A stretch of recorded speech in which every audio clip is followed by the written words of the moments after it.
ఏడాది తిరిగేలోగా 2 లక్షల జాబ్స్, త్వరలోనే 15,000 పోలీస్ ఉద్యోగాలకు నోటిఫికేషన్, ఆ తర్వాత టీఎస్పీఎస్సీ నోటిఫికేషన్లు వస్తాయి. సీఎం మేము ఉద్యోగాలు ఇస్తుంటే కేసీఆర్ ఫ్యామిలీకి కడుపు మంట, వాళ్ళు కుళ్ళుకున్నా గుక్క పెట్టి ఏడ్చినా రిక్రూట్మెంట్ ఆగదు.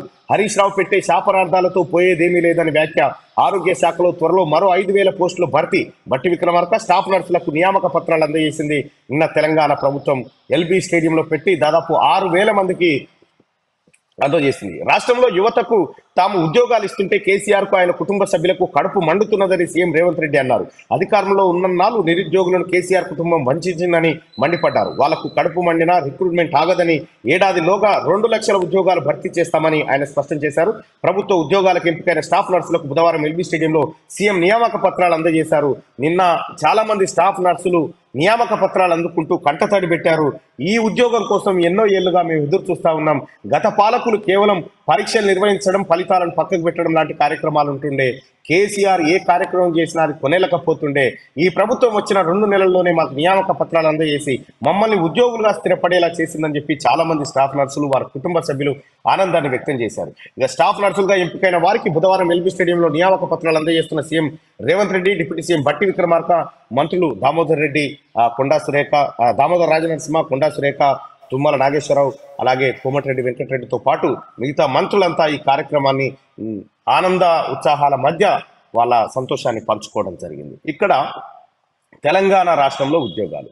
కేసీఆర్, నువ్వు తెలంగాణ ఉద్యమంలో ఇంటికో ఉద్యోగం వస్తుందని చెప్పినావు. ఇంటికో ఉద్యోగం దేవుడెరుగు. నీ ఇంట్లో ఉద్యోగాలు మాత్రం భర్తీ అయిపోయినాయి.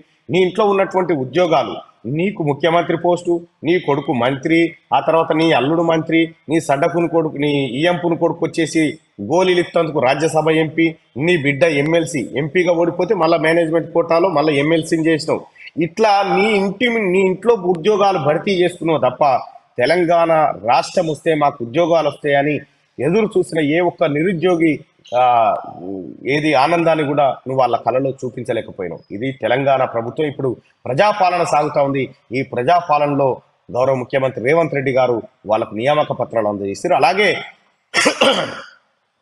ఏడాదిలోగా 2 లక్షల ఉద్యోగాలు, ఏడాదిలోగా 2 లక్షల ఉద్యోగాలు ఇస్తా అని చెప్పి ఆ ముఖ్యమంత్రి గారు చేసినటువంటి ప్రకటన ఇది ఆషామాషి ప్రకటన కాదు. ఇప్పటికే అనేక కార్యాచరణలు రూపొందించారు. పోలీస్ శాఖలో 15,000 ఉద్యోగాలు భర్తీ చేస్తామని ఓ వైపు చెప్తూనే ఇంకోవైపు మెగా డిఎస్సి అంటూ, ఆ తర్వాత గ్రూప్ 1, గ్రూప్ 2 ఇలా అనేక ఉద్యోగాలను ఏడాదిలోగా భర్తీ చేస్తామని ముఖ్యమంత్రి గారు ప్రకటించడం ఇది చాలా శుభసూచకం. తెలంగాణ రాష్ట్రంలో ఉన్నటువంటి నిరుద్యోగులు 5 రూపాయల బువ్వ తినుకుంటా అశోక్ నగర్ చౌరస్తాలో పుస్తకాలతోని కుస్తీ పడి ఎప్పటికైనా ఉద్యోగం రాకపోతుందని కల్లారా ఎదురు చూసిరు. కానీ కేసీఆర్ వాళ్ళ ఆశల పైన నీళ్లు చల్లిండు. గ్రూప్ 1 పేపర్ను 2 సార్లు లీక్ చేసిండు. ఏఈ ఎగ్జామ్ పేపర్లు అమ్ముకున్నారు.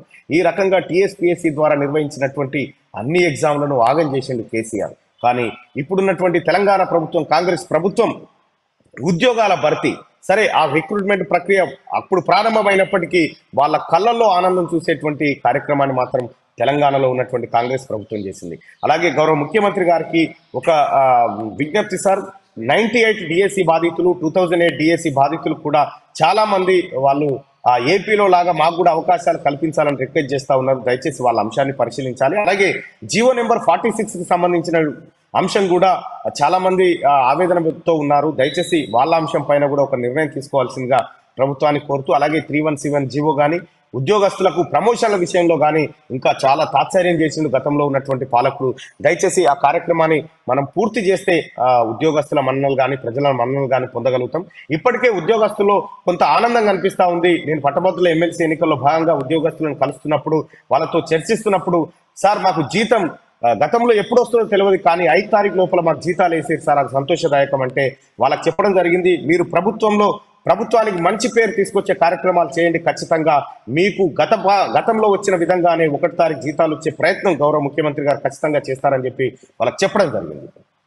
సో ఆ రకంగా ఉద్యోగస్తుల్లో ఒక మంచి వాతావరణం కనిపిస్తా ఉంది. నిరుద్యోగ సోదరులారా, మీకైతే గుడ్ న్యూస్ చెప్పిండు ముఖ్యమంత్రి.